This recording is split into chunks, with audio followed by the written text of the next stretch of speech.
Le 14 avril 1865, John Wilkes Booth a abattu le président Abraham Lincoln alors que Lincoln assistait à une représentation très attendue de la pièce populaire Notre cousin américain. Les conséquences de l'assassinat de Lincoln ont résonné à travers tout le pays, générant un effet d'entraînement qui aurait d'immenses répercussions sur l'avenir des États-Unis. Aujourd'hui, nous parlons des conséquences immédiates de l'assassinat d'Abraham Lincoln. D'accord, revenons à l'un des jours les plus sombres de l'histoire américaine.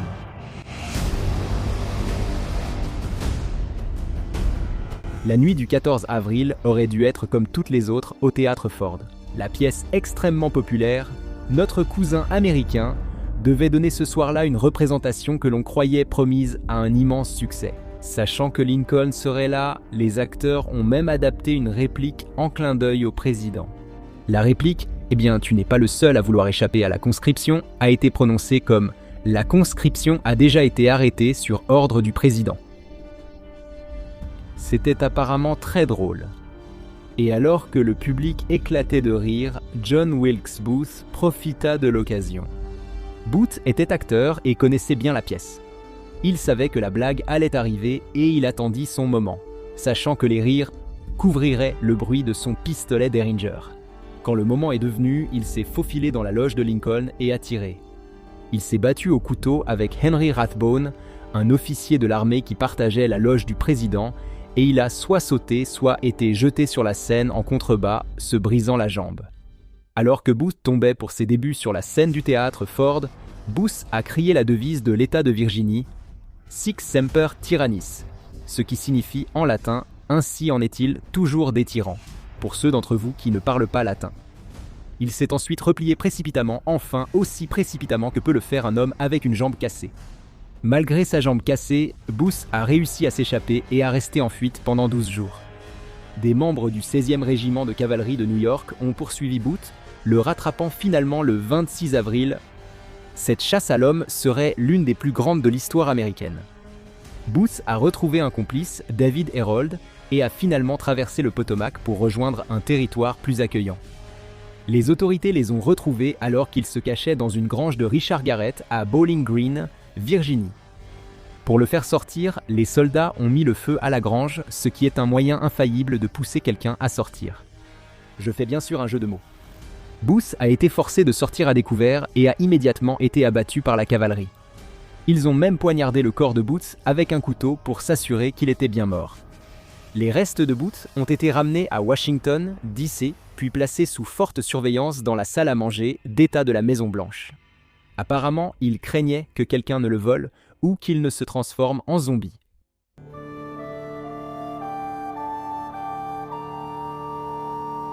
Après sa mort, un train funéraire a transporté le corps d'Abraham Lincoln à travers les États-Unis jusqu'à son lieu d'inhumation finale à Springfield, dans l'Illinois.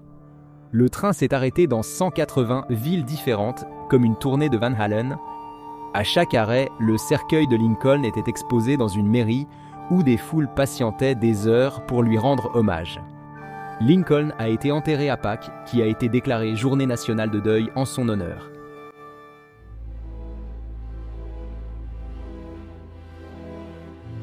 Malgré son lien avec l'assassinat de Lincoln, Notre cousin américain est resté une pièce populaire.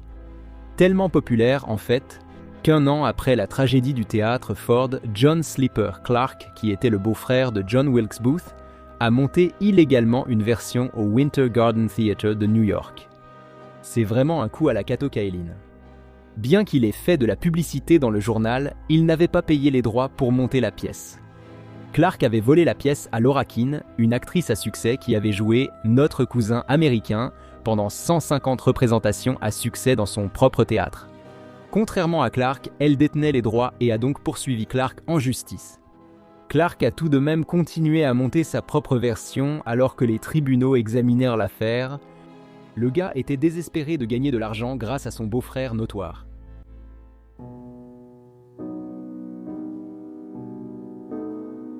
Après l'assassinat de Lincoln, son vice-président Andrew Johnson a dû combler le vide laissé par ce grand homme, et c'était un sacré haut de forme à remplacer. Johnson n'était pas vraiment d'accord avec la vision de Lincoln pour l'avenir de l'Amérique. Il a donc tenté de mettre son veto à certains amendements de la reconstruction. Les 13e, 14e et 15e amendements, appelés amendements de la reconstruction, ont été adoptés peu après la guerre de sécession. Destinés à aider le pays dans sa lente reconstruction, ces amendements allaient devenir parmi les plus importants de l'histoire du document. Le 13e amendement a aboli l'esclavage et mis fin à cette pratique aux États-Unis, déclarant que ni l'esclavage ni la servitude involontaire, sauf comme punition pour un crime dont la personne aura été dûment reconnue coupable, n'existeront aux États-Unis ni dans aucun lieu soumis à leur juridiction. Attends, c'était quoi cette exception ? Elle n'a pas sa place dans une loi contre l'esclavage. Le 14e amendement a donné la citoyenneté aux anciens esclaves. Il comprenait 2 dispositions essentielles: toutes les personnes nées ou naturalisées aux États-Unis et la clause: aucun État ne privera une personne de la vie, de la liberté ou de ses biens sans procédure régulière, ni ne refusera à une personne relevant de sa juridiction l'égale protection des lois. Enfin, le 15e amendement a donné aux Américains noirs le droit de vote et a empêché tout État de leur retirer ce droit. Le tout nouveau président Johnson n'a pas tardé à soulever des objections contre le 14e amendement. Ces objections allaient de l'idée que chaque État décide qui pouvait voter, à la volonté de refuser tout amendement avant la réintégration des États confédérés. Johnson a finalement opposé son veto au 14e amendement, mais le Congrès a passé outre son veto et l'amendement est devenu loi. Johnson n'a cessé de s'opposer au Congrès jusqu'à ce qu'ils en aient finalement assez et qu'ils le mettent en accusation. Il a failli être destitué à une voix près. Pas vraiment un bilan flatteur. Finalement, les lois de la reconstruction de 1867 ont permis aux États du Sud de redevenir membres des États-Unis, jouant ainsi un rôle essentiel dans l'histoire des États-Unis. Malgré des lois autorisant le mariage et la propriété, les années suivantes furent marquées par l'oppression des Afro-Américains avec l'adoption des lois Jim Crow dans certains États et gouvernements locaux, en vigueur jusqu'aux années 1960. Pendant ce temps, le président Andrew Johnson a effectué un seul mandat présidentiel et est passé à la postérité pour ses manœuvres politiques maladroites.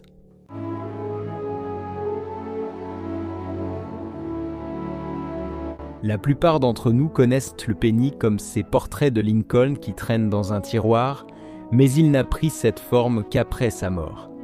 Les premiers pennies portaient l'image d'une femme aux cheveux flottants, surnommée Dame Liberté. Ils étaient aussi fabriqués en cuivre pur et non en alliage cuivre-zinc comme aujourd'hui. Vers 1857, la monnaie des États-Unis a produit des pennies plus petits en cuivre et nickel. Ces pennies arboraient une image d'aigle en vol au lieu de la femme qui avait occupé ce rôle pendant près d'un siècle, parce que l'Amérique avait une fascination pour les aigles. En 1909, Victor David Brenner devient dessinateur pour la monnaie des États-Unis. Brenner fut un pionnier des pièces de monnaie, créant la première à représenter une personne réelle. Ici, Brenner a décidé de représenter Lincoln après avoir discuté avec le président Theodore Roosevelt d'une plaque de Lincoln. Ce nouveau penny a tout changé. Roosevelt adorait l'idée d'avoir des visages sur les pièces, peut-être parce qu'il pensait que son propre visage y figurerait un jour. Le penny a subi plusieurs modifications au fil des ans, comportant d'abord des épis de blé en face du profil du président Lincoln, puis le Lincoln Memorial jusqu'en 2008 lorsque les motifs du penny ont varié avec 4 dessins différents.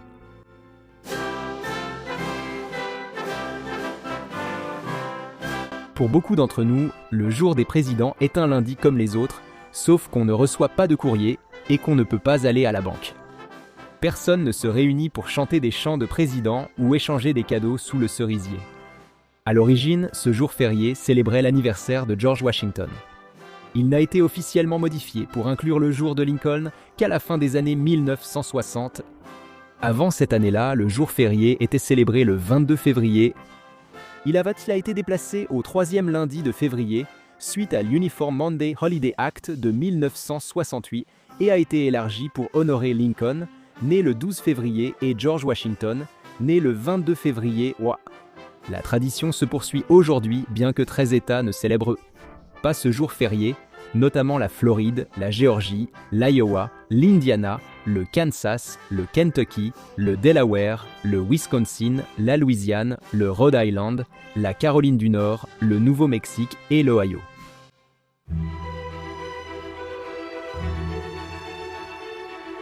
Le temps entre l'assassinat de Lincoln et l'invention de la télévision n'est pas aussi long que vous pourriez le penser. Par exemple, les télécopieurs existaient déjà au moment où la guerre de sécession a éclaté. La Confédération aurait potentiellement pu faxer sa reddition à Appomattox, sauf qu'il n'y avait pas encore de Kinko's là-bas. Les premiers téléviseurs sont apparus dans les années 1920, seulement 50 ans après l'assassinat de Lincoln. Pour donner une idée, il y a autant de temps entre l'assassinat de John F. Kennedy et le troisième film Very Bad Trip. Parmi les premiers genres télévisés populaires figuraient les jeux questionnaires et les interviews. Par conséquent, un homme qui avait été témoin du destin de Lincoln au théâtre Ford est effectivement passé dans un jeu télévisé dans les années 1950, un épisode de 1956 de l'émission J'ai un secret, un jeu télévisé où les membres du jury devaient deviner le secret incroyable d'un candidat, mettait en vedette Samuel J. Seymour, âgé de 95 ans. Et le secret de Seymour était que, lorsqu'il avait 5 ans, il se trouvait dans le public du théâtre Ford lorsque Lincoln a été abattu. Comme il l'a raconté au jury et au public ce jour-là, il a vu Booth sauter de la scène et se casser la jambe. Parce qu'il était un petit garçon, il ne s'est pas rendu compte de l'importance de ce à quoi il venait d'assister. Il se rappelait seulement s'être inquiété pour la personne tombée du balcon.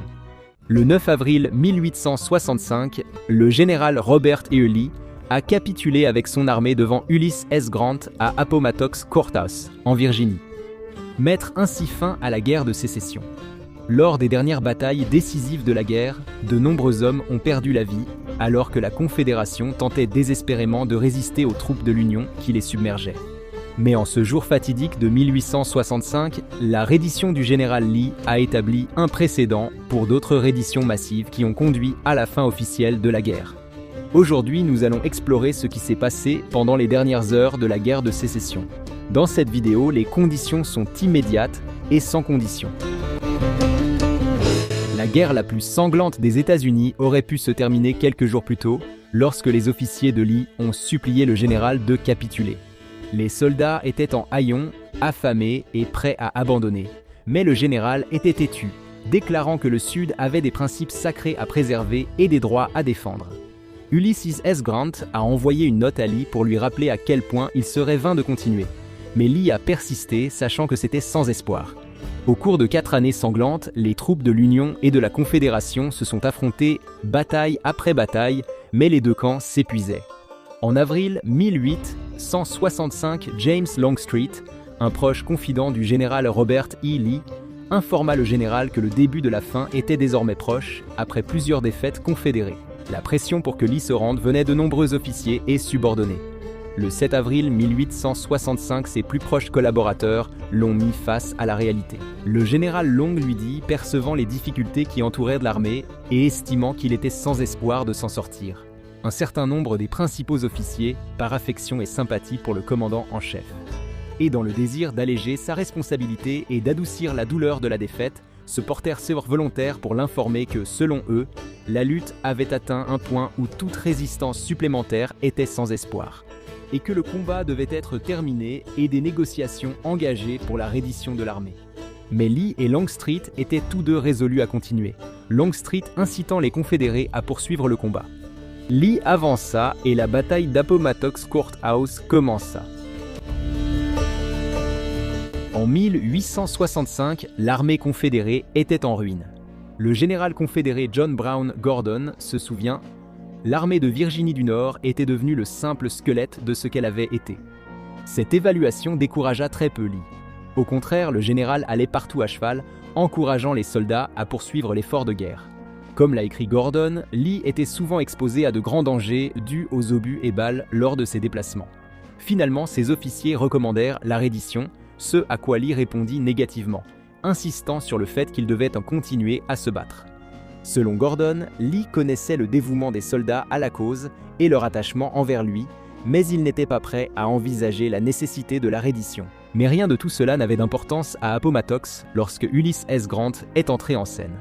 Après un débat sur la question de savoir s'il devait se rendre, Lee décida de poursuivre le combat. Pendant ce temps, le général de l'Union Ulysses S. Grant élaborait un plan pour arrêter le général Lee. Grant savait que les soldats confédérés étaient à bout de ressources.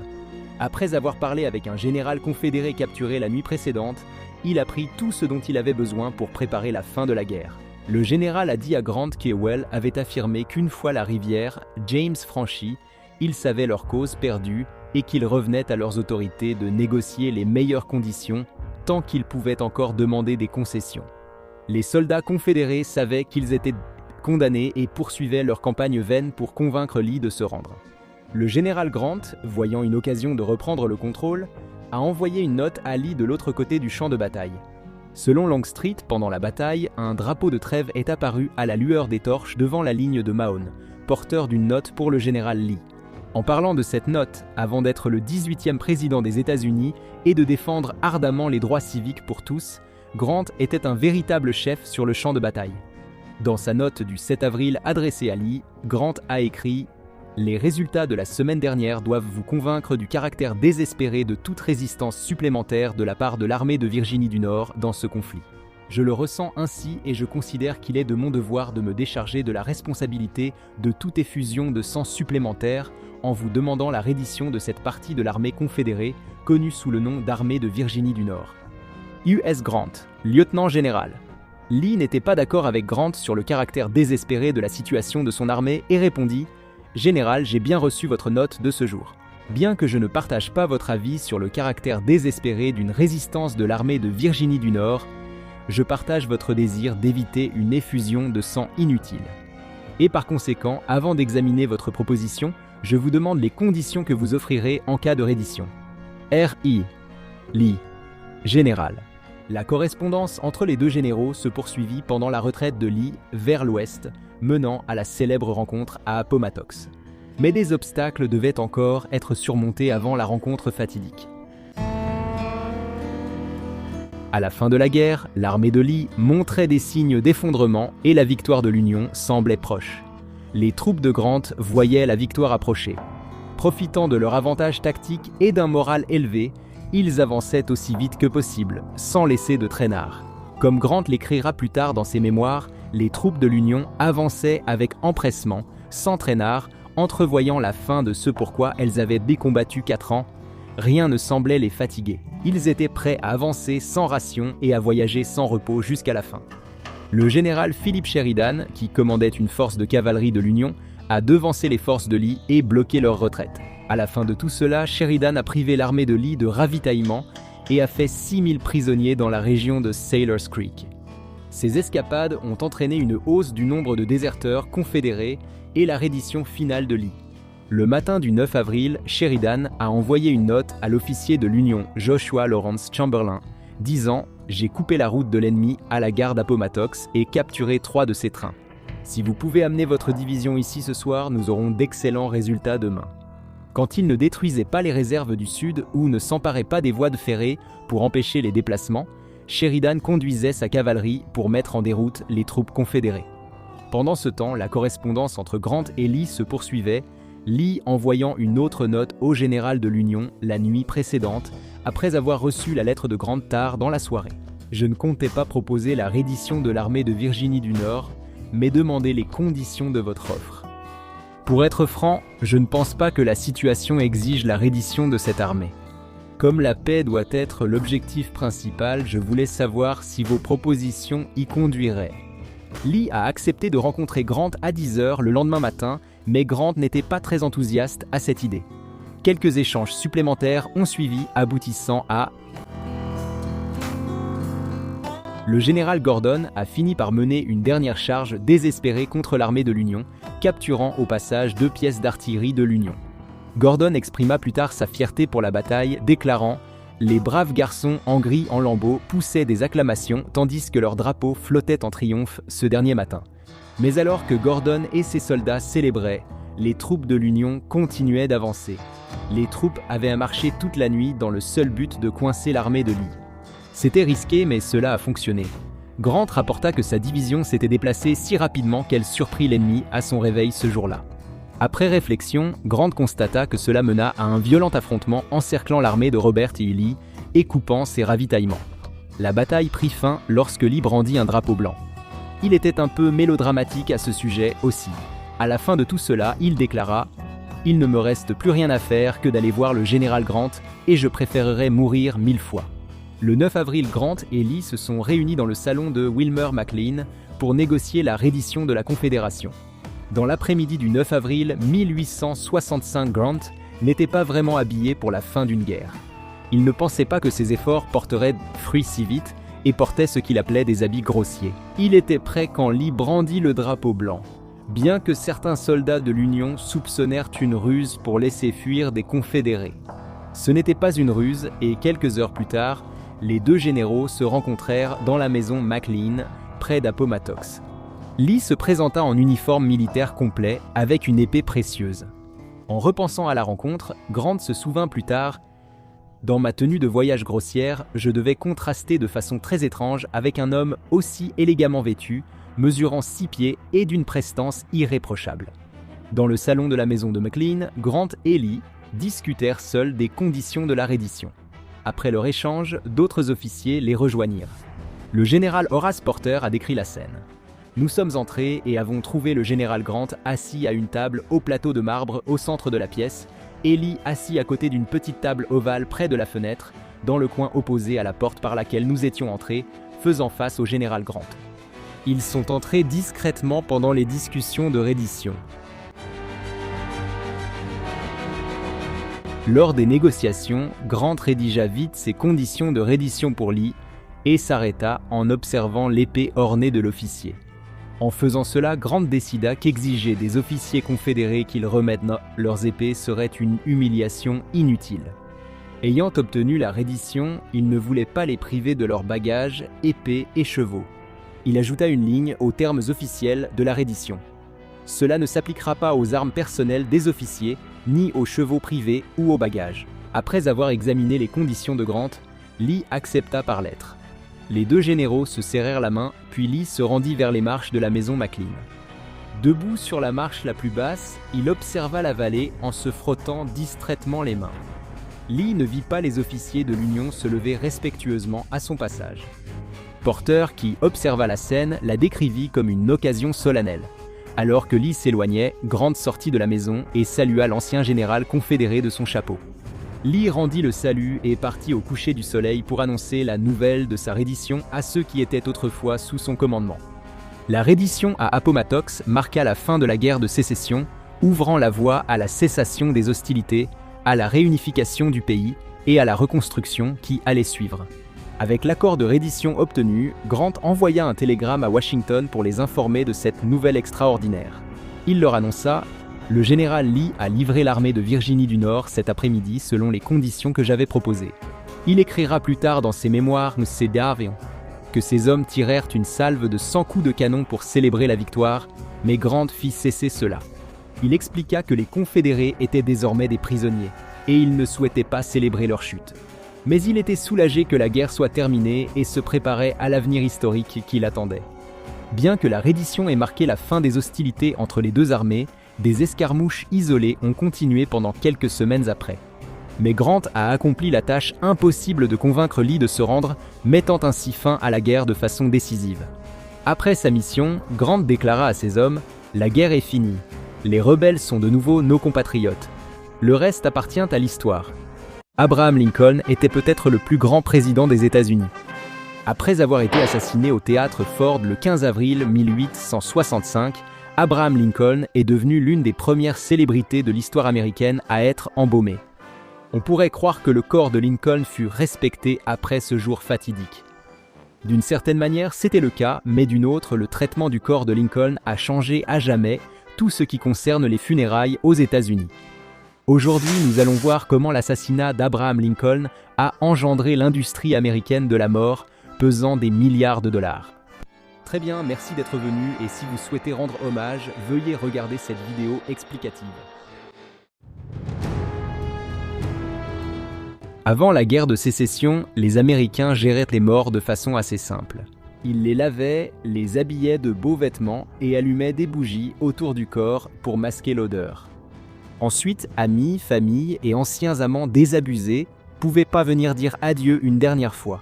Ensuite, une fois arrivés au cimetière, le cercueil, qui était généralement une simple boîte en bois, était descendu dans la terre.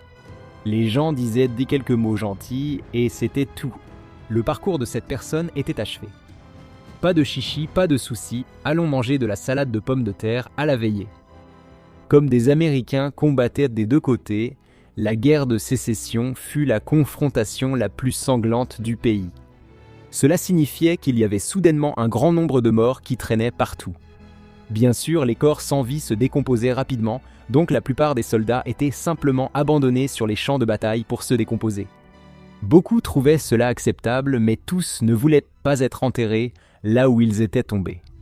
L'embaumement, inventé en Europe dans les années 1830, avait déjà gagné l'Amérique quand la guerre de sécession a éclaté. Certains embaumeurs récemment formés allaient proposer leurs services aux soldats avant leur départ au combat, au cas où ils en auraient besoin. Même s'il faut respecter l'esprit d'entreprise, vous ne serez probablement pas surpris d'apprendre que l'armée a considéré cela comme mauvais pour le moral et a mis fin à cette pratique. Mais les soldats n'étaient pas les seuls à pouvoir choisir l'embaumement. De nombreuses familles, en particulier celles du Nord qui étaient riches, payaient souvent pour que leurs proches leur soient rendus. Pour voyager sans pourrir, les soldats morts devaient être embaumés. On estime que 40 000 des 600 000 soldats tombés ont subi le processus d'embaumement.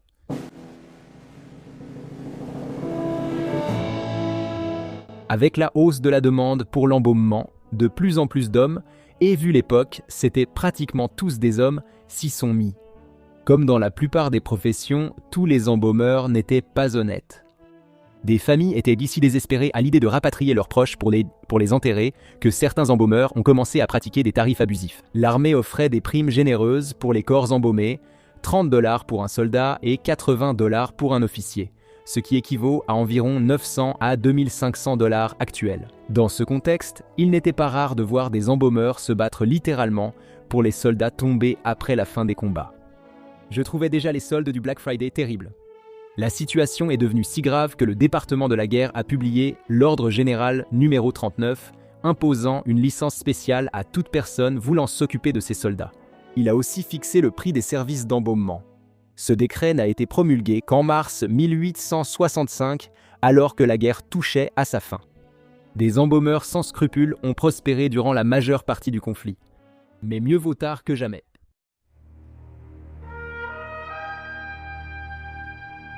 Le président Lincoln aurait été familier avec l'embaumement au moment où ce fut son tour de subir le processus. En fait, la toute première victime de la guerre de sécession a été embaumé. Il s'appelait le colonel Elmer Ephraim Ellsworth et c'était un ami de Lincoln. Il a été tué le 24 mai 1861, abattu après avoir retiré un drapeau confédéré du sommet d'un hôtel à Alexandria, en Virginie. Un embaumeur, Dr. Holmes, a proposé d'embaumer Lincoln gratuitement, sans doute pour démontrer sa nouvelle technique. Le cercueil avait une fenêtre permettant de voir le visage et la poitrine d'Ellsworth.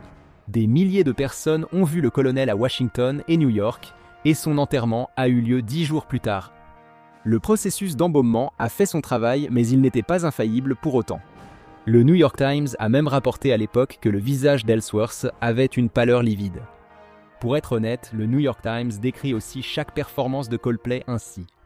Bien que ce ne soit pas parfait, Lincoln a apprécié l'embaumement, puisque lorsque son fils Willie, âgé de 11 ans, est décédé moins d'un an plus tard, les Lincoln ont demandé le même procédé. Ils ont ainsi pu garder leur fils à la Maison-Blanche plus longtemps et faire leur deuil. Comme l'embaumement était une science toute nouvelle, il restait assez rudimentaire et n'avait pas grand-chose à voir avec les procédures beaucoup plus complexes que subissent les corps aujourd'hui. Même lors de l'embaumement du président Lincoln, ils n'ont pas fait grand-chose. Les docteurs Charles Brown et Harry Cattell devaient faire en sorte que le président, tout juste abattu d'une balle à l'arrière du crâne, soit présentable. D'abord, ils ont évacué tout son sang. Ils ont ensuite injecté un liquide d'embaumement spécial inventé par Brown. Fait intéressant, le formol n'était alors pas encore utilisé. Lincoln a ensuite été habillé d'un costume et rendu aussi présentable que possible. Cattell a même voyagé avec le cortège funèbre du président, au cas où il aurait besoin de retouches pendant le long trajet jusqu'à son enterrement. S'assurer que Lincoln reste digne était une priorité absolue. Lincoln était tellement aimé par le peuple américain qu'Edwin Stanton, le secrétaire à la guerre, a décidé que les gens voudraient certainement le voir une dernière fois et lui rendre hommage. Avant l'embaumement, Lincoln n'aurait résisté aux éléments que quelques jours, mais grâce à ce procédé, il a pu être transporté à travers une grande partie du pays lors d'une tournée qui a duré plusieurs semaines. Lincoln a été placé dans un train pour lancer la tournée d'adieu. Le train a parcouru plus de 1600 miles, s'est arrêté dans 7 États et a été vu dans 180 villes et villages. L'idée était de refaire à l'envers le trajet de Lincoln de l'Illinois à Washington, D.C. après son élection à la présidence. Dans chaque grande ville, Lincoln était en fait retiré du train et exposé dans un bâtiment important disponible. Ce plan ambitieux a mis une pression énorme sur la nouvelle technique d'embaumement. Finalement, la pression est devenue trop forte. Même avec les techniques les plus sophistiquées d'aujourd'hui, il serait difficile pour n'importe qui de supporter ce à quoi le corps de Lincoln a été soumis. Parcourir des milliers de miles est déjà difficile pour les vivants, mais Lincoln a aussi supporté de nombreux trajets chaotiques en calèche et des heures d'exposition aux intempéries.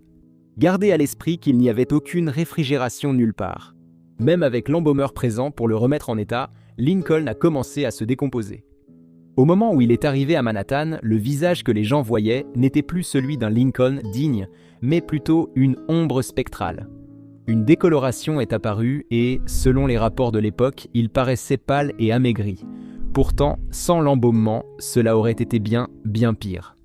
Le New York Times affirmait que si vous n'aviez pas connu Lincoln vivant, son apparence vous aurait convenu. Même avec les problèmes de détérioration, Lincoln restait la personne la mieux préservée que beaucoup de gens aient jamais vue. C'était probablement incroyable pour la plupart des gens de savoir qu'il était décédé depuis plusieurs jours, mais qu'il était encore assez bien préservé. Les gens faisaient de gros efforts pour voir le président. Ils faisaient la queue des heures, par tous les temps, juste pour voir Lincoln et lui rendre hommage. Certains repassaient même plusieurs fois et de nombreux anciens esclaves venaient voir cet homme. Bien que certains aient pu être là par une curiosité morbide, tout le monde semblait repartir avec au moins une chose. En ce qui concerne l'au-delà, l'embaumement représentait l'avenir. La première dame avait déjà beaucoup souffert, ayant perdu 2 fils durant leur enfance. Après l'assassinat de son mari, elle était si accablée de chagrin qu'elle resta alitée 5 jours sans se redresser. Elle a pu demander à ce que son mari soit embaumé, mais c'est à peu près tout. Edwin Stanton, secrétaire à la guerre, a organisé les funérailles. Il a passé outre à la demande de Mary Todd Lincoln, qui voulait que son mari soit ramené dans l'Illinois par le chemin le plus direct possible. Au lieu d'un deuil personnel, l'émotion causée par la mort de Lincoln est devenue publique. Alors que Mary pensait que son mari aurait trouvé cela déplacé, les historiens débattent encore de ce que Lincoln lui-même en aurait réellement pensé. Lincoln pensait que les citoyens devaient accéder à leurs élus. Beaucoup estiment qu'il aurait gardé cette conviction après sa mort. Bien que la guerre de sécession ait pu lancer cette idée, une fois ce conflit terminé et l'embaumement devenu moins nécessaire, elle aurait très bien pu disparaître. Mais Lincoln a tout changé. Avec des millions de personnes découvrant soudain l'embaumement, l'industrie funéraire a connu une révolution, et l'embaumement n'a cessé de gagner en popularité. Au début, c'était presque une mode. Si l'embaumement convenait au président, il convenait aussi à votre famille. Fini de rester allongé pendant 1 jour ou 2, entouré de bougies pour masquer l'odeur. Vos proches pouvaient désormais se conserver plus longtemps et de grandes cérémonies pouvaient être organisées pour leur rendre hommage. Les funérailles sont devenues plus ornées et les veillées plus populaires. Voir son proche est devenu quelque chose de normal et presque agréable, au lieu d'être profondément morbide. L'embaumement a complètement changé la façon dont les gens percevaient la mort. Cependant, de nos jours, l'embaumement pourrait être en train de disparaître. Les produits chimiques sont nocifs pour l'environnement, poussant les gens à chercher des solutions plus écologiques face à la perte d'un proche. Mais ce n'est pas encore terminé, et la tendance lancée par Lincoln perdure depuis plus d'1 siècle et demi. C'est ce qu'on appelle un vrai influenceur. On enseigne aux écoliers américains que les esclaves des États confédérés ont été libérés lorsque Abraham Lincoln a publié la proclamation d'émancipation le 22 septembre 1862 crossant des Cedars. Bien que cela soit vrai, la réalité de la libération effective de ces esclaves était bien plus compliquée. Nous allons aujourd'hui examiner ce qui s'est réellement passé dans les plantations après la libération des esclaves. Revenons à l'époque qui a suivi la guerre de sécession.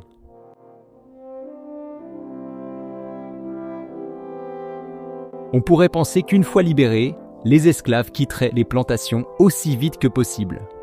Mais dans son autobiographie, Booker T. Washington a mentionné que de nombreux anciens esclaves, surtout les plus âgés, ont décidé de rester. Libres, ces anciens esclaves signaient souvent des contrats de travail rémunérés avec leurs anciens maîtres. Selon Washington, les esclaves plus âgés quittèrent un à un les quartiers pour rejoindre la grande maison et parler discrètement à leurs anciens propriétaires de l'avenir. Thomas Rutling avait 9 ans lorsque lui et les autres esclaves ont appris leur émancipation. Il pensait que la liberté signifierait que sa famille vivrait désormais une vie semblable à celle de leur ancien maître. Mais au lieu de cela, la famille a choisi de rester sur la plantation pendant encore 2 ans. Rutledge, avec son frère et sa sœur, a finalement quitté la plantation en 1865. Ils ont vécu chez une famille à Nashville. Il a ensuite fréquenté la Fisk Free Colored School, qui est finalement devenue l'université Fisk.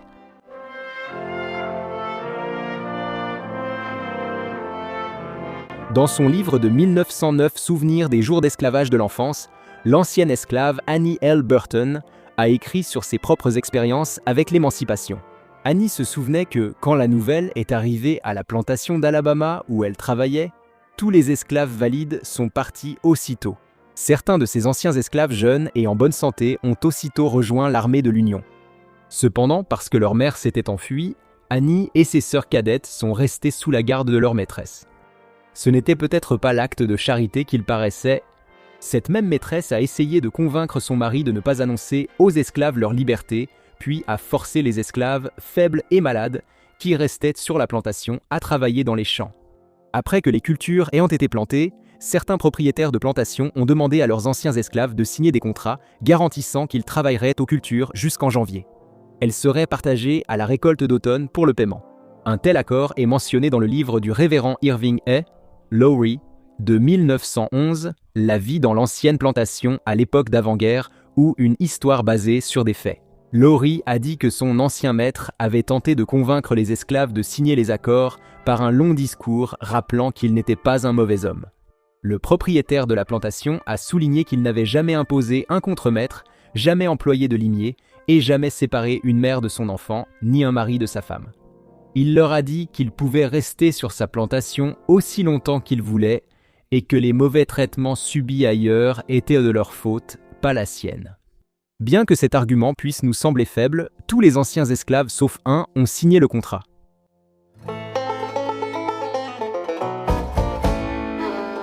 Charles Hayes avait une plantation à 16 miles au nord de Louisville, Kentucky. Comme de nombreux propriétaires d'esclaves, Charles Hayes a d'abord choisi de ne pas informer ses esclaves de l'émancipation. Cependant, après quelques jours, il céda par crainte d'être arrêté. Selon l'ancien esclave Harry Smith dans son livre de 1891, 50 ans d'esclavage aux États-Unis d'Amérique, Charles Hayes annonça la nouvelle en disant « Je vais vous dire quelque chose que je n'aurais jamais pensé devoir vous dire de ma vie. C'est ceci. Vous toutes et tous, femmes, hommes et enfants qui m'appartenez, vous êtes libres d'aller où bon vous semble. » Smith a également noté qu'au même moment, Hayes maudissait le nom de Lincoln et s'exclamait que si Lincoln était là, il le tuerait pour lui avoir pris ses esclaves. Cependant, après que Hayes se soit calmé, il a donné à toute la plantation accès à sa réserve de whisky et a organisé ce qui semble être une fête plutôt réussie. On l'a qualifié de grand jubilé où l'ancien maître et les anciens esclaves se sont enivrés ensemble. Smith se rappelle que tous acclamaient Abraham Lincoln, mais Hayes était trop ivre pour le remarquer. À la tombée de la nuit, les fêtards s'étaient mis à chanter et à danser, et ils ont continué jusqu'au matin.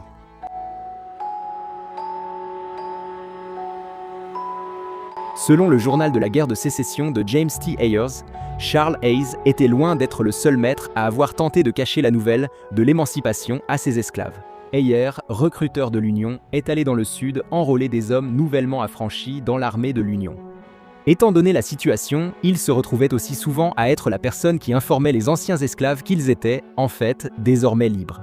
Dans son journal du 7 mai 1864, Ayers a noté qu'il avait annoncé l'émancipation à un groupe de 4 anciens esclaves dans une plantation près de Huntsville, en Alabama. Il a accompli cela en leur montrant une affiche qui présentait d'un côté une illustration d'esclaves affranchis et de l'autre une version en 2 phrases de la proclamation d'émancipation. Ayers déclare que les 4 hommes ont accepté de s'engager Alors il leur a dit de rassembler leurs affaires et il leur a promis qu'il les protégerait. Lorsqu'ils ont été confrontés à leur ancien maître, Ayers a dégainé son revolver et, avec des airs de héros de film d'action, a calmement dit à l'homme « Je ne vous ferai pas de mal, monsieur, si vous restez tranquille, mais je suis venu pour vos esclaves, et vos esclaves, je les prendrai. » On pense qu'Ayers a recruté des centaines de soldats noirs pour la cause de l'Union et a répandu la nouvelle de l'émancipation à des milliers de personnes avant sa mort en septembre 1865.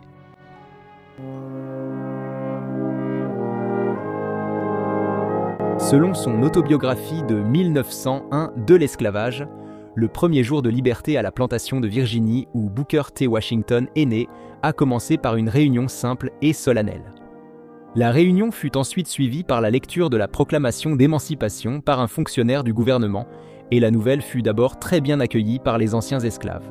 Washington se souvenait que toute la famille du maître s'était rassemblée sur la véranda de la maison. Il sentit qu'ils étaient tristes, non pour la perte de leurs biens, mais parce qu'ils étaient proches de certains anciens esclaves qui allaient partir. Il se rappelait sa mère embrassant ses enfants, des larmes de joie coulant sur ses joues. Selon Washington, pendant quelques minutes, il y eut une grande joie, des remerciements et des scènes d'extase, mais il n'y avait aucun sentiment d'amertume. Il y avait de la pitié chez les esclaves pour nos anciens propriétaires. Après la joie initiale, beaucoup d'anciens esclaves ressentirent de l'anxiété quant à ce que la liberté allait réellement signifier. Washington a observé que la grande responsabilité d'être libre, d'avoir la charge d'eux-mêmes, de devoir penser et planifier pour eux-mêmes et leurs enfants, semblait s'emparer d'eux. Il a noté que certains des esclaves avaient 70 ou 80 ans et n'avaient plus la force de gagner leur vie. Selon les mémoires de Samuel Spofford Clément, publiés en 1908, sous un titre pour le moins ambitieux, relatant des expériences intéressantes à l'époque de l'esclavage et de la liberté. L'ancien maître de Clément, Taz Woodward, l'a informé, ainsi que les autres esclaves de la plantation Ward, de leur liberté en leur lisant le journal. Spofford se souvenait que lorsque Monsieur et Madame Ward sont sortis de la maison, ils tenaient un journal et elles pleuraient. Ils se sont avancés devant les marches et il a déclaré « Hommes et femmes, vous êtes aussi libres que les oiseaux du ciel ». Ward a alors pris le journal et l'a lu. Il annonça aux anciens esclaves la reddition de Lee à Grant et la fin de la Confédération du Sud. Il leur proposa alors un salaire pour rester aidés à la récolte. Tous acceptèrent l'offre, sauf un homme. Connu seulement sous le nom d'Oncle Fandal, cet homme craignait que les rebelles ne reprennent le combat et ne révoquent leur liberté. Voilà quelqu'un qui en a vu d'autres.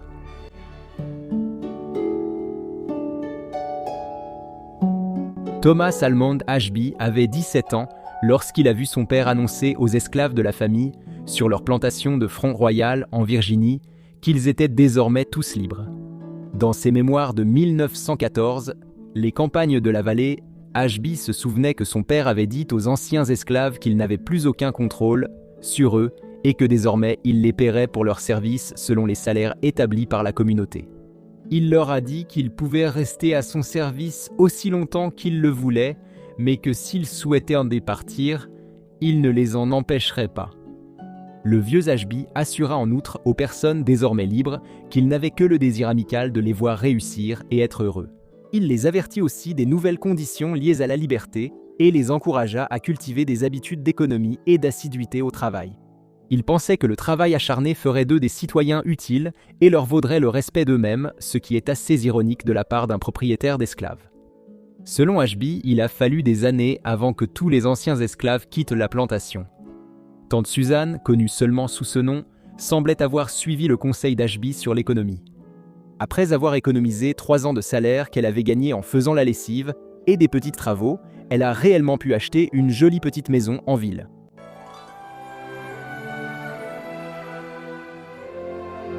Juneteenth, également connu sous le nom de Jour de l'émancipation ou Jour de la liberté, est un jour férié officiel dans l'État du Texas et une fête non officielle américaine qui commémore le 19 juin 1865.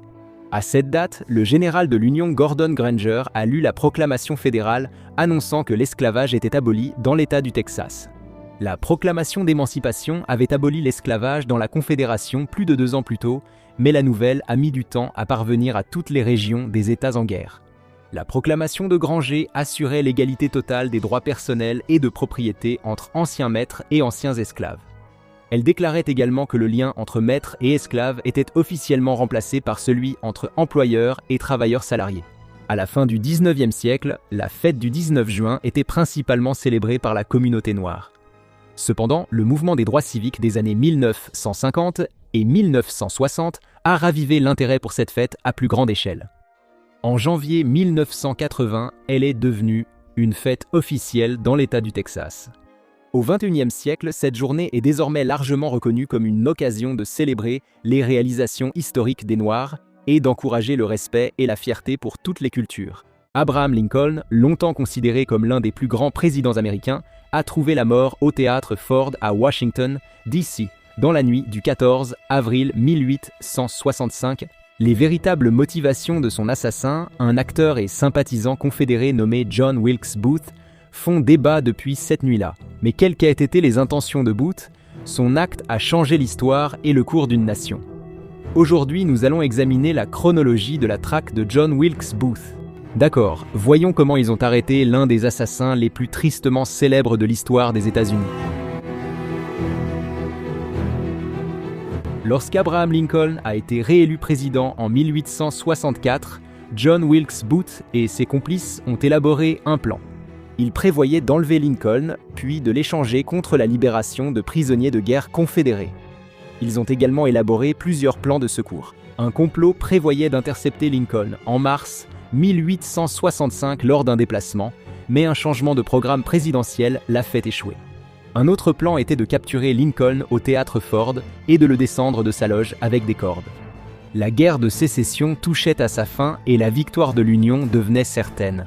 La libération des prisonniers de guerre n'aurait plus d'impact, alors Booth décida d'adopter une approche plus radicale et sanglante. Tuer Lincoln n'était que la partie visible de l'iceberg.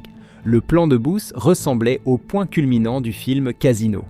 Lui et ses complices voulaient tuer 4 hauts responsables de l'Union cette nuit-là. Les autres cibles étaient le vice-président Andrew Johnson, le secrétaire d'État William Seward et le général de l'Union Ulysses S. Grant. L'idée était de plonger tout le camp de l'Union dans le chaos en éliminant ses dirigeants. Cela était censé donner à la Confédération le temps de se regrouper et d'attaquer Washington. Une fois la nuit tombée, Booth a profité de ses relations d'acteur pour entrer discrètement au théâtre Ford. Lorsque Lincoln était distrait en regardant une pièce appelée « Mon cousin américain », Booth est entré dans la loge, a sorti un pistolet Derringer et, à 22h15, a tiré une balle à l'arrière de la tête de Lincoln. Booth ne pouvait pas le savoir à ce moment-là, mais cet assassinat serait le seul des 4 prévus à réellement réussir.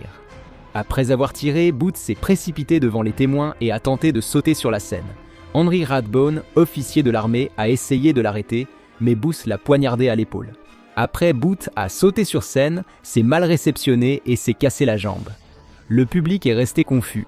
Certains croyaient que l'événement faisait partie de la pièce, jusqu'à ce que la première dame crie. Booth monta sur scène et cria 3 mots latins restés célèbres. Sic semper tyrannis, ce qui signifie en anglais « Ainsi en est-il toujours des tyrans ». Pour être clair, il n'a pas inventé cette phrase lui-même.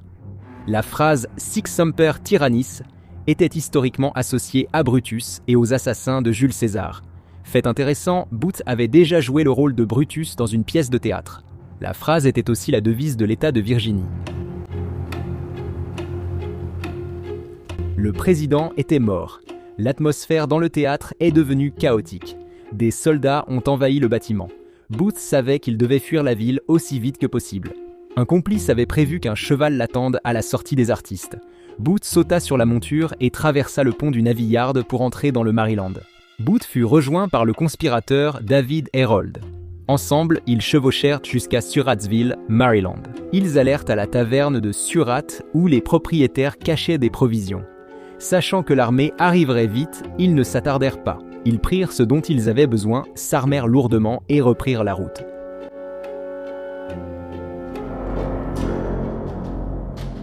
À 4h du matin, le 15 avril, Booth et Harold arrivèrent dans le Maryland chez le docteur Samuel Mudd. Mudd soigna la jambe cassée de Booth et hébergea les 2 hommes quelques heures. Bien que Mudd, médecin de petite ville proche de la Confédération, il n'est pas certain qu'ils connaissaient Booth et Harold ou savaient ce qu'ils avaient fait. Il nia plus tard toute connaissance du complot, mais cela ne lui servit pas, ils l'ont quand même envoyé en prison. Quoi qu'il en soit, une fois qu'il fut assez fort, Booth et son complice reprirent la route. Ils se sont égarés dans un marécage, puis ont payé un fermier pour les conduire à Rich Hill, la maison d'un autre sympathisant confédéré, Samuel Cox. Ralentis par la jambe de Booth, ils n'arrivèrent qu'à 1h du matin le lendemain. Samuel Cox était peut-être favorable à la cause de Booth et Harold, mais il savait aussi le danger qu'ils représentaient pour lui. Plus de 11 000 soldats de l'Union avaient été mobilisés pour rechercher Booth et la mise à prix des conspirateurs avait atteint 100 000 $, soit l'équivalent moderne d'environ 1,5 million de dollars. Si Cox était surpris en train d'aider les fugitifs et de se rendre leurs complices, les conséquences auraient été sévères. Sachant cela, Cox envoya Booth et Harold dans un bosquet de pins à la lisière de sa propriété.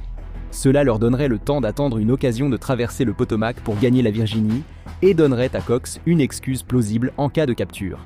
Booth, de son côté, était furieux que Cox ne les laisse pas entrer dans la maison. Néanmoins, ils restèrent dans le bosquet et essayèrent de s'adapter. Booth et Harold restèrent dans le bosquet de pins pendant un total de 4 jours. Parfois, un ami de Cox, nommé Thomas Jones, leur apportait de la nourriture, à boire et des exemplaires de journaux.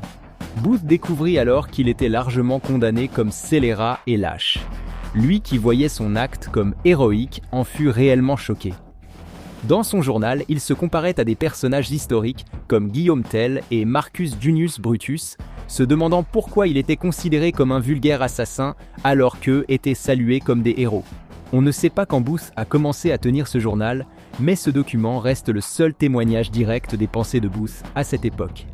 Ce journal nous apprend que, le 18 avril, une colonne de soldats de l'Union est passée à moins de 600 pieds du bosquet de pins. Redoutant que leurs chevaux les trahissent, Harold a préféré les faire taire. Tandis que Booth et Harold se cachaient en buvant du whisky, le pays pleurait son président. À Washington, D.C., des milliers de personnes ont assisté au cortège funèbre menant le corps de Lincoln au Capitole. Une cérémonie privée a eu lieu pour les proches et personnalités importantes de Lincoln. Le lendemain, la rotonde a ouvert au public. Les citoyens sont venus en masse pour dire adieu à leur président. Le lendemain, son corps a été placé dans un train spécial qui le conduirait à sa dernière demeure à Springfield, dans l'Illinois. 6 jours après l'assassinat, les soldats qui recherchaient Booth quittèrent la zone près de la maison de Cox. Thomas Jones informa les fugitifs et au crépuscule du 20 avril, ils reprirent la route. Bien que le Potomac ne soit qu'à 5,5 km, la progression fut probablement lente à cause de la jambe de Booth. Une fois arrivé à l'eau, Jones installa les deux hommes dans une barque. Refusant tout paiement pour ses services, Jones les fit partir sur le fleuve avant de les quitter. Malheureusement pour Booth et Harold, la nuit était brumeuse et la navigation difficile. Au lieu de débarquer à Muttock Creek en Virginie comme prévu, ils se perdirent et finirent dans le Maryland. Le 21, les fugitifs réussirent à obtenir des provisions dans une ferme près du ruisseau. Ils retournèrent au bateau où, pour des raisons qui restent obscures à ce jour, ils ne firent rien. Les historiens pensent que Booth souffrait peut-être de la jambe ou que les deux hommes avaient peut-être entendu des rumeurs de patrouille de l'Union dans la région, mais la vérité reste inconnue. Tout ce que nous savons, c'est qu'au lieu de s'échapper par le Potomac comme prévu, les fugitifs ont passé la nuit du 21 avril à Nanjemoney Creek, dans le Maryland. Les fugitifs sont repartis le soir suivant sous le brouillard, qui les a aidés à descendre la rivière discrètement. Booth raconte dans son journal qu'ils l'ont échappé belle. La barque a croisé une canonnière de l'Union, mais ils ont évité la collision et le brouillard les a cachés. Pendant ce temps, les forces de l'Union resserraient l'étau autour des deux hommes. Dans le Maryland, la maison du Dr Mudd fut encerclée par des troupes et les propriétaires de la taverne Surratt arrêtés. L'armée savait que Booth se dirigeait vers la Virginie et commença à déployer des soldats sur toutes les routes. Le matin du 23 avril, les fugitifs atteignirent la Virginie. Ils prirent immédiatement contact avec une sympathisante nommée Elizabeth Queenberry, qui les nourrit puis les envoya rencontrer un docteur Richard Stewart. Ils parvinrent à la maison de Stewart, mais dès qu'il apprit qui ils étaient, Stewart mit Booth et Harold à la porte. Ayant besoin d'un abri, les hommes décidèrent de se rendre à la cabane d'un homme noir libre nommé William Lucas. Comme Stuart, Lucas refusa de laisser les fugitifs passer la nuit. Furieux et désespéré, Booth menaça Lucas avec un couteau, puis força lui et sa famille à passer la nuit sur leur propre porche. Le lendemain, Booth et Harold forcèrent le fils de Lucas à les emmener à Port-Charles. Là, les fugitifs rencontrèrent un ancien soldat confédéré nommé Willie Jett. Jett proposa de cacher les hommes dans une maison qu'il avait prévue, mais la maison était occupée par 2 femmes célibataires. Ouh là là! L'assassin du président et son complice jugèrent inopportun de rester et poursuivirent leur route. Le 24 avril, Booth et Harold arrivèrent à une ferme appartenant à un homme nommé Richard Garrett, qu'ils ne connaissaient pas. Booth, usant peut-être de ses talents d'acteur, persuada Garrett qu'Harold et lui étaient des soldats et que sa jambe avait été cassée en service. Garrett tomba dans le piège et offrit un endroit pour dormir. Le lendemain, Booth dormit tard, se saoula et joua avec les enfants de Garrett. Ce soir-là, la famille se méfia des fugitifs et exigea qu'ils dorment dans la grange. Booth accepta et gagna son nouveau logement pour dormir. Ce serait sa dernière nuit de sommeil.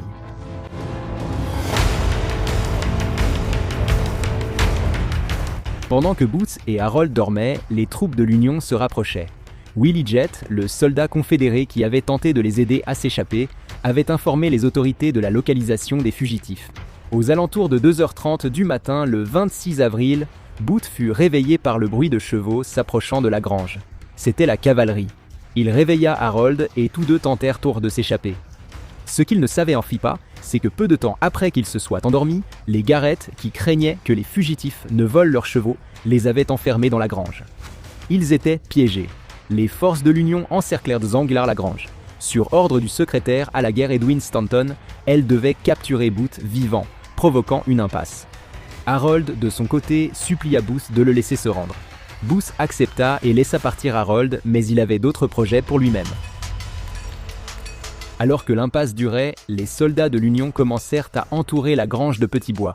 Booth comprit qu'ils étaient bien au sérieux et que son temps était compté. Il tenta d'échapper à son destin en défiant le commandant des forces de l'Union en duel pour sa liberté, mais les soldats n'en voulaient rien savoir. Le Petit Bois fut allumé et la grange s'embrasa. Booth sortit précipitamment et fut abattu par le soldat Boston Corbett. À l'agonie, il demanda à un soldat de lui tenir les mains pour les voir. Les soldats obéirent, et en regardant sa main, Booth prononça ces derniers mots. « Inutile. Inutile. » Puis, à 7h15 du matin, John Wilkes Booth quitta cette vie. Parfois, le destin a d'étranges desseins pour la vie des hommes mortels. Un jour, vous êtes grossiste en alimentation, et le lendemain, vous voilà au cœur du plus grand conflit militaire intérieur de l'histoire américaine. Et c'est exactement ce qui est arrivé à un homme nommé Wilmer McLean, qui détient la distinction étrange de posséder la propriété où la bataille pour l'âme de notre nation a eu lieu, 2 fois. Alors, aujourd'hui, nous allons examiner comment la guerre de sécession a commencé et s'est terminée chez le même homme. Wilmer McLean, né le 3 mai 1814, travaillait comme grossiste en alimentation.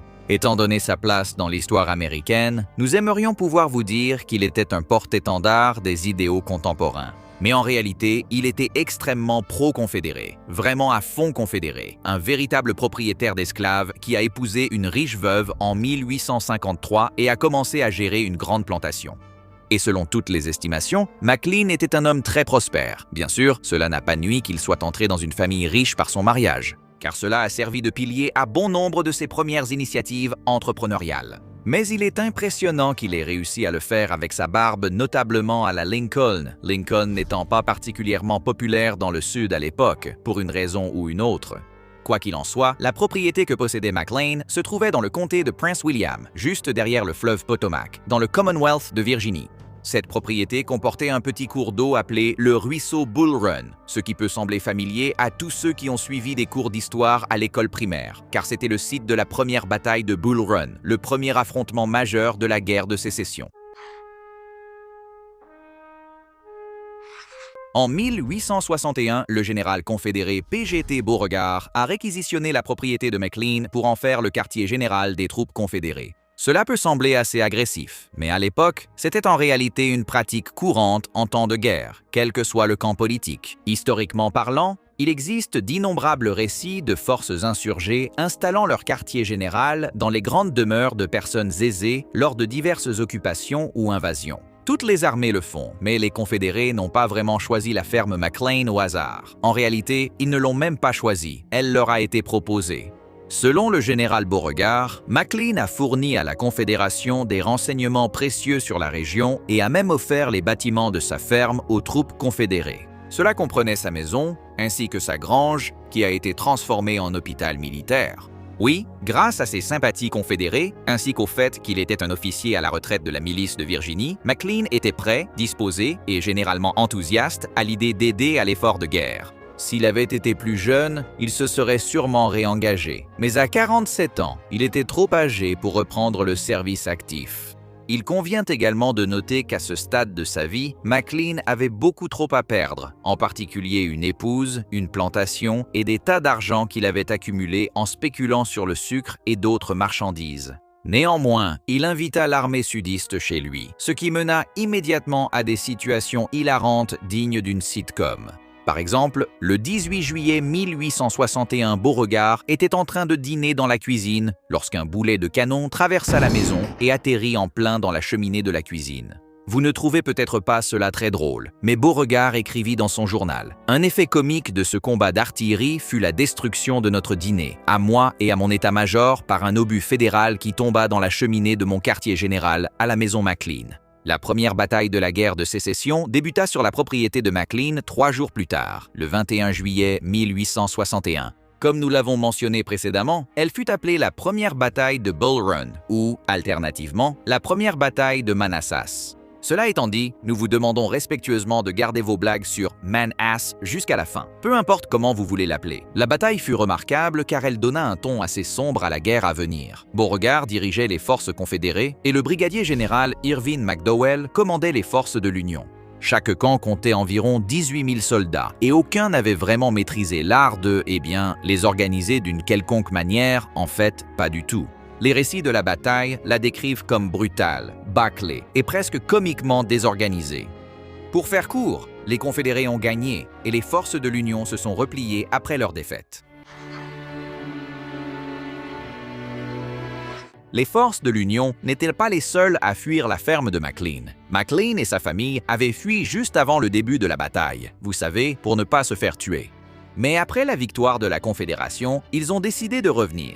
En observant le carnage, McLean s'est à nouveau engagé dans sa cause. Il a hébergé des blessés confédérés dans sa grange, puis, après avoir résolu des conflits internes, accueilli aussi des soldats de l'Union blessés. Dès cette période, McLean travailla pour l'intendant confédéré, vendant aux Confédérés la nourriture et les fournitures nécessaires à la guerre. Cependant, avec le temps, McLean, toujours homme d'affaires, a commencé à leur facturer de plus en plus cher. Il négociait du sucre et d'autres produits essentiels, en tirant un joli profit de l'affaire. Un sergent s'est même plaint officiellement des prix exorbitants à Manassas, comme si une grande bataille de la guerre de sécession dans son jardin ne suffisait pas. La deuxième bataille de Bull Run s'est déroulée du 28 au 30 août 1862 et elle a eu lieu pratiquement au même endroit. Mais cette bataille était bien plus importante que la première. Cette fois, les gros calibres sont entrés en scène, au sens propre comme au figuré.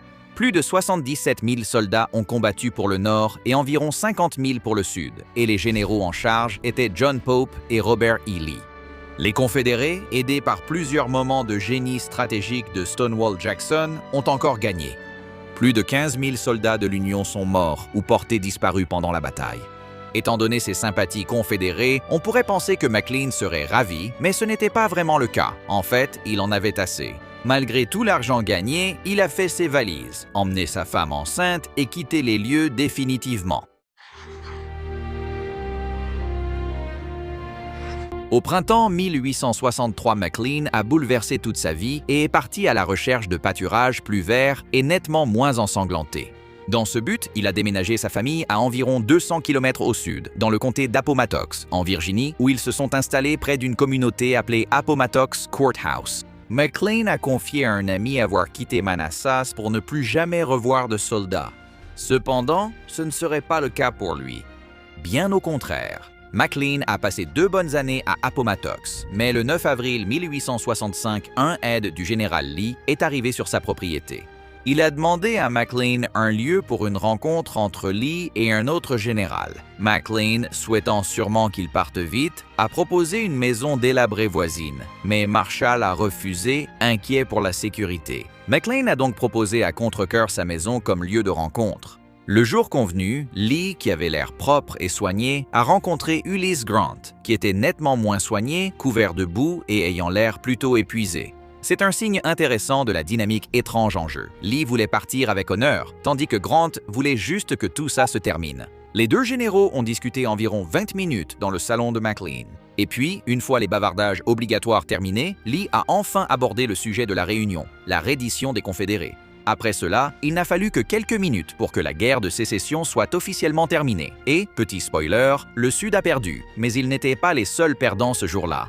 Apparemment, des soldats à la recherche de souvenirs de l'événement ont vidé la maison des McLean. Selon des rapports de l'époque, l'un d'eux a même pris la poupée de la petite fille. Après la fin de la guerre, les McLean se sont retrouvés incapables de payer leur hypothèque. Ils ont donc vendu leur maison à Appomattox et sont retournés à Manassas. Mais ils n'étaient pas heureux là-bas non plus. Ils ont donc déménagé à Alexandria, en Virginie, où McLean a travaillé pour le fisc américain de 1873 à 1876. Il est décédé à Alexandria en 1882 et repose au cimetière épiscopal Saint-Paul, si jamais vous souhaitez lui rendre visite. Avançons jusqu'à aujourd'hui, et l'arc de l'histoire a presque complètement oublié le nom de McLean. Néanmoins, il a été un témoin clé dans l'histoire de notre pays. Il a été témoin du début et de la fin du plus grand conflit militaire jamais survenu sur le sol américain. Il a fourni des infrastructures, de l'assistance, et il s'est enrichi grâce au conflit. Il a également vu de près le carnage, et cela l'a profondément marqué. Il est étrange que la guerre de sécession ait commencé et fini par hasard dans des maisons de Wilmer McLean. Ce serait déjà étrange, même si McLean n'avait pas tenté désespérément d'échapper à la guerre en déménageant à Appomattox. Mais c'est ce qu'il a fait, et il a échoué, parce qu'apparemment, le destin est une vraie plaie, et on ne peut pas échapper à notre passé, peu importe à quel point on essaie. Mais le fait est que Wilmer McLean était un homme défini par le chaos de son époque. Il en a tiré profit. Il l'a accéléré, et il n'a même pas essayé de se rebeller contre les démons qui sont apparus à sa porte. Et c'est là que résident les véritables leçons de cette histoire. Premièrement, n'essayez pas de fermer les yeux sur les horreurs commises, pour ainsi dire, devant chez vous. Elles finiront par vous rattraper, littéralement ou métaphoriquement, voire les deux. Et deuxièmement, n'offrez jamais votre ferme à l'armée confédérée pour qu'elle l'utilise comme quartier général, ni à 2 généraux de la guerre de sécession cherchant un lieu de rencontre, sinon vous mourrez en travaillant pour l'IRS en Virginie. Vous riez, mais cela pourrait vous arriver aussi facilement que c'est arrivé à Wilmer McLean. Le 15 avril 1865, Abraham Lincoln a été abattu par John Wilkes Booth, un sympathisant confédéré. Le successeur de Lincoln, Andrew Johnson, a abandonné les plans de reconstruction de son prédécesseur et s'est finalement révélé incapable d'unifier une nation profondément divisée. Les États du Sud ont vite mis en place de nouveaux mécanismes juridiques pour permettre aux propriétaires terriens de garder leur pouvoir économique et d'opprimer les Afro-Américains. Les effets de la période de la reconstruction allaient façonner le sud des États-Unis jusqu'à aujourd'hui. Aujourd'hui, nous allons voir à quoi ressemblait réellement la vie dans le sud pendant la reconstruction. Alors, revenons à une période précaire de l'histoire américaine.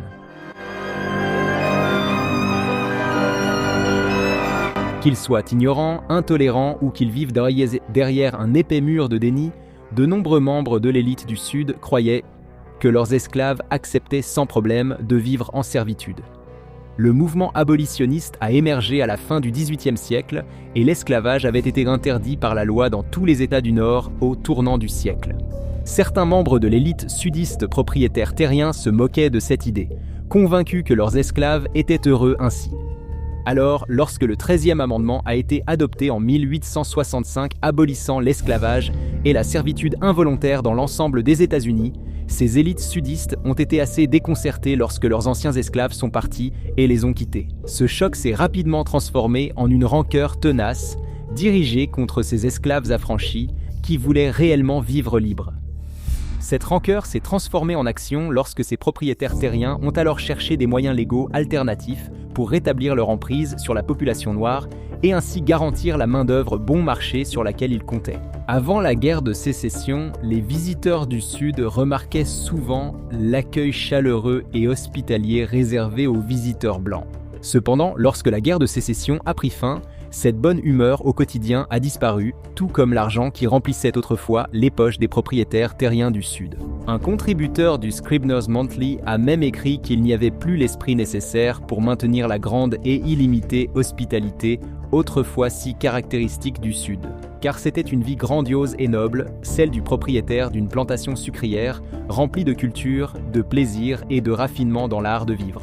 Mais maintenant, en d'autres termes, la vie devient plus difficile sans le travail des esclaves. Quant aux communautés noires du Sud, leur espoir et leur optimisme initiaux après la victoire du Nord, lors de la guerre de sécession, se sont envolés lorsque les gains économiques attendus ne se sont pas matérialisés. En 1865, le Congrès a créé le Bureau des Affranchis pour aider des millions d'anciens esclaves noirs et de blancs pauvres après la guerre de sécession. Le bureau a fourni de la nourriture, un logement et une aide médicale, a créé des écoles, a négocié des contrats de travail et a offert une assistance juridique. Il a aussi aidé d'anciens esclaves à s'installer sur les terres libérées durant la guerre. Entre 1865 et 1870, le Bureau des Affranchis a fondé et géré plus de 3000 écoles dans tout le Sud. Ces écoles ont été créées pour l'apprentissage à tous les niveaux, et c'est à cette époque que l'Université Fisk, l'Université Howard, l'Université Hampton et plusieurs autres des premières universités noires du pays ont été fondées.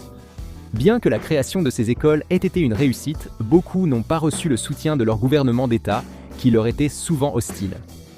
L'argent manquait pour des bâtiments adaptés et encore plus pour des enseignants qualifiés ou des livres. Même avec ces insuffisances, la fréquentation des élèves noirs a explosé. Alors que le nombre d'élèves issus des minorités augmentait durant la reconstruction, la fréquentation des élèves blancs baissait. L'économie du Sud d'avant-guerre se résumait essentiellement à un petit groupe de propriétaires terriens qui faisaient fortune en exploitant une main-d'œuvre bon marché sous la forme de l'esclavage. À la fin de la guerre de sécession et l'abolition de l'esclavage par le Congrès, ces riches propriétaires terriens blancs ont vu leurs revenus chuter. Pour aggraver les choses, la plupart des élites du Sud avaient converti leur fortune en monnaie confédérée désormais sans valeur lorsque le Sud a fait sécession. Ils auraient dû investir dans le Bitcoin. La perte de richesse totale pour toutes les personnes concernées est estimée à 500 millions de dollars. Bien sûr, ces élites possédaient encore d'importantes étendues de terres agricoles qui étaient précisément l'atout qu'elles allaient utiliser pour rétablir leur fortune. Les historiens estiment qu'Abraham Lincoln aurait instauré une forte surveillance fédérale pendant la reconstruction, mais ce n'était pas le style d'Andrew Johnson. Johnson pensait qu'à part faire appliquer l'abolition de l'esclavage, prêter publiquement allégeance à l'Union et rembourser leurs dettes, les États du Sud devaient être autorisés à reconstruire leur infrastructure sans l'ingérence du gouvernement fédéral.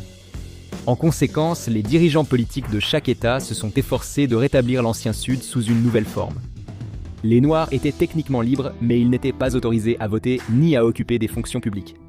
Toute terre donnée par les troupes fédérales a été rendue aux anciens propriétaires. Les actes de Johnson ont mené à sa mise en accusation par la Chambre et le Sénat républicain, mais le mal était déjà fait. Son manque d'attention a contribué à la création de milliers d'affranchis qui n'avaient ni propriété ni les moyens d'en acquérir. Pendant les premières années de la reconstruction, des nordistes, souvent d'anciens soldats de l'Union, se sont installés dans le Sud pour y gagner de l'argent et influencer la politique. Tirant leur nom de leur sacoche en tapisserie, ces carpetbaggers exerçaient divers métiers comme commerçants, enseignants ou journalistes. Bien qu'ils aient été accueillis avec hostilité par les habitants, ils ont joué un rôle essentiel dans l'éducation d'une nouvelle génération de jeunes noirs et les ont aidés à s'impliquer et à trouver leur place dans la politique locale. Après l'effondrement de l'économie du Sud, les femmes de l'élite, autrefois habituées au luxe, ont dû accomplir les tâches ménagères autrefois réservées aux esclaves. Cela signifiait apprendre à pomper l'eau, nettoyer leur maison, préparer les repas et s'occuper de diverses autres tâches manuelles. Certaines femmes ont négocié avec leurs anciennes esclaves pour les garder à leur service, comme leurs maris négociaient des parcelles de terre avec d'anciens esclaves. Et comme tant d'hommes étaient incapables, à cause des blessures subies pendant la guerre, certaines femmes ont dû reprendre les terres qui avaient été laissées à l'abandon. Les propriétaires terriens blancs du Sud avaient des milliers d'acres et les outils pour les cultiver, mais manquaient d'argent pour payer des ouvriers. La monnaie confédérée valait moins que le papier sur lequel elle était imprimée. Pendant ce temps, de nombreux Noirs américains récemment libérés, sans autre compétence que celles acquises en esclavage, cherchaient un moyen de subsister. En conséquence, d'anciens propriétaires d'esclaves concluaient souvent un accord avec leurs anciens esclaves. Ce système fut appelé métayage. La journée typique d'un métayer noir était remplie par le travail d'une parcelle de terre qui était techniquement la sienne, à condition qu'il fournisse aux véritables propriétaires suffisamment de récoltes lors de la moisson. Cependant, les outils qu'ils utilisaient étaient souvent loués à crédit parce qu'ils n'avaient pas d'argent. Les métayers peinaient à nourrir leurs familles et à rembourser les propriétaires pour les outils, ce qui a entraîné un cycle d'endettement et maintenu les affranchis noirs dépendants des propriétaires du Sud. Certains voient la reconstruction comme un désastre, mais elle a quand même apporté du positif. L'un des aspects positifs est que beaucoup de familles noires, autrefois séparées par l'esclavage, ont enfin pu se retrouver. Après la guerre, les anciens esclaves ont eu des possibilités autrefois inimaginables. Ils ont eu l'opportunité de quitter les quartiers d'esclaves, de construire des maisons individuelles sur leur propre terrain, de se marier entre eux et, du moins en théorie, d'élever leur famille sans craindre de représailles. Après la guerre de sécession, certains esclaves se sont révoltés et ont pris de force terres et maisons de leurs anciens maîtres. Bien que cela évoque une justice poétique, le président Johnson n'appréciait pas ce type de poème. L'amnistie accordée aux propriétaires terriens du Sud vaincus en échange de leur allégeance à l'Union, ainsi que des raisons politiques, ont amené le président Johnson à ordonner aux troupes fédérales de rendre les terres saisies aux anciens propriétaires d'esclaves. Pour des raisons similaires, Johnson a aussi annulé le plan de redistribution des terres du général William Tecumseh Sherman, mis en œuvre avec les ordres spéciaux de campagne numéro 15 pendant la guerre. Par la suite, plusieurs tentatives législatives de redistribution des terres ont manqué de soutien politique. Les intérêts étaient pas partagés entre l'apaisement et la réconciliation avec le Sud et le désir des républicains radicaux de démanteler le système des plantations.